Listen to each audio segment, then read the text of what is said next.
brought up that you wrestled in the Atlanta territory for, Yep. I guess, Jim Barnett. Yes. And you even brought up Ole Anderson's name. Now, he's a pretty controversial figure. How was your relationship with Ole Anderson? I had a great relationship with Ole Anderson.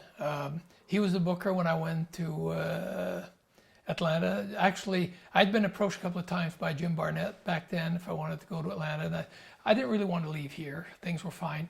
At one point in the mid-'70s, 1976 exactly, Steve Parody had bought over the office. The business was down. He bought the company. So he was going to be the promoter, but one of the conditions was that I worked for him, that I stayed for him. He had a reputation back then at times of having checks that bounced and stuff, and I told him, look, I said, if one check bounces, I'm gone. He says, no problem. Well, lo and behold, 2 months later, check bounced. And I said, that's it, I'm not going. He had a show a couple of days later. I had the gate seized. He couldn't get his the money, and I said, when you pay me what you owe me, I'll lift my the seizure on the gate.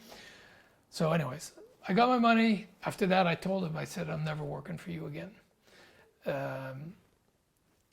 Then, like I said, I was 21 years old. I need to work and I want to wrestle. And so I said, well, maybe it's time to call Atlanta. So I called Jim Barnett. They gave me a starting date 3 weeks later, headed to Atlanta. Ole, hey, I have nothing to say against him. I know some guys don't like him. Some guys have different things about him. Personally, I wrestled Ole probably 50 times. Great matches. He was a good wrestler. Respected me. I respected him.